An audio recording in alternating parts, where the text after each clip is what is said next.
Joe Wall with your Fox 10 News Now update. A man is facing charges after state troopers say he rode away on a motorcycle from a driver's license checkpoint, then slammed into a trooper's cruiser. This is according to investigators. Donald Scott, a convicted felon. It happened on Sunday night at Paget Switch and Half Mile Roads in South Mobile County.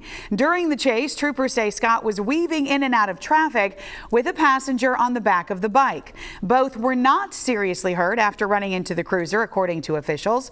Troopers also say Scott had a stolen handgun on him. Scott is facing multiple charges, including reckless endangerment.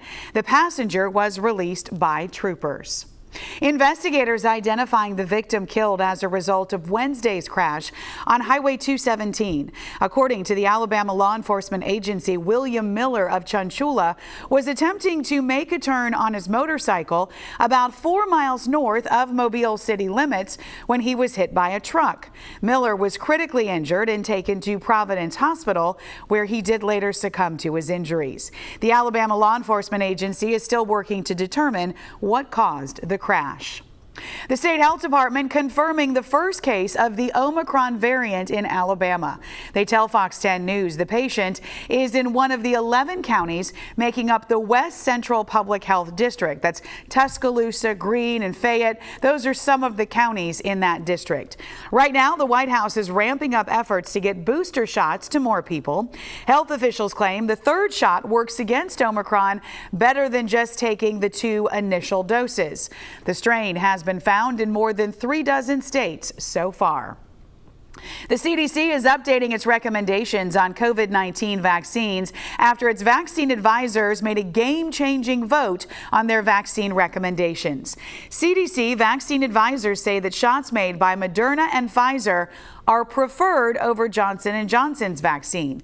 About 16 million people have received the Johnson & Johnson vaccine, but new data indicates a rare blood clotting syndrome is more common among people who received it than previously believed. On Tuesday, the FDA said that although problems arose in men and women, the highest rate was about 1 in 100,000 in women ages 30 to 49. Health officials have confirmed 54 cases of the blood clots, 9 of which have been fatal. I think it's really important to include the severity of the side effect that is a driving factor for this recommendation. The makers of the Johnson & Johnson vaccine defended it ahead of the vote. And while TTS continues to be a rare event, unfortunately, cases of COVID-19 are not. It is saving lives here in the U.S. today and on every continent around the globe. According to the American Society of Hematology, symptoms of blood clots usually occur 6 to 14 days after receiving the Johnson & Johnson vaccine. The CDC says people who have received the Johnson & Johnson vaccine should still get a booster shot of any COVID vaccine. It does not have to be Johnson & Johnson 2 months after their initial vaccine. Since Congress authorized half of the child tax credit to go out in monthly installments, many people can expect smaller refunds when they file their tax returns. Also, since Congress increased the overall amount of the child tax credit, the difference should not be extraordinary for most people. But people who got big pay raises or better paying jobs this year might be in a different boat. Eligibility for the credit starts phasing out for married couples making $150,000 and single parents making $75,000. If you pass that threshold, you are not eligible. That will reduce your tax refund or maybe even cause you to owe money. There was a way to opt out of those payments early on, but if you didn't do that, tax preparer Beth Korzoon says you'll just have to brace for the hit. It's too late to do anything about it. I would mainly say don't stress about it. If you get put in a situation where you are going to owe the IRS is really accommodating with payment plans. They're not coming to take anything from you. Their payment plans are low interest, and not only are they low interest, they're really reasonable. There are other potential tax implications that you should be looking out for. We have a detailed breakdown of those on our website, fox10tv.com.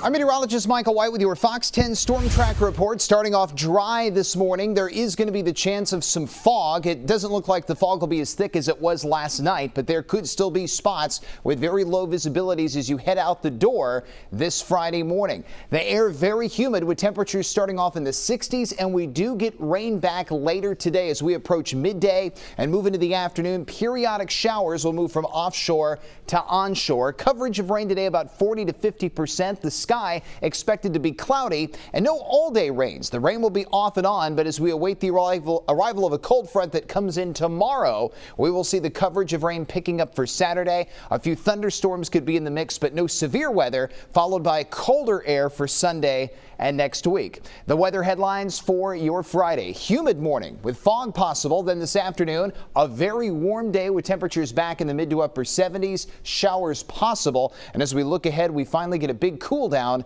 as we roll in towards your Sunday. On the Fox 10 Futurecast, you can see plenty of clouds around. There will be the possibility of a few showers showing up later today, mainly at midday and into this afternoon. And then tonight, more periodic off and on rain. As we go forward into the early morning hours of Saturday, more periodic off and on rain will occur, and we could see a few rumbles of thunder in the mix. We approach midday Saturday. Showers and storms will continue to show up in spots as we head in towards Saturday evening. That risk will continue, and then we get the cold front to blow through Saturday night. That will work its way to the east, and you will see just a few showers in play. Midnight Saturday night will finally go dry by Sunday morning. Here's how the next 7 days stack up. High today and tomorrow, mid 70s. Then we see the temperatures dropping for highs down to the low 60s for Sunday and Monday. Mornings go back down to the mid to upper 40s. A little rain possible early next week, but then we get the sunshine back in full force for next Wednesday and Thursday. We'll keep you updated on your weather throughout the day right here on Fox 10 News Now.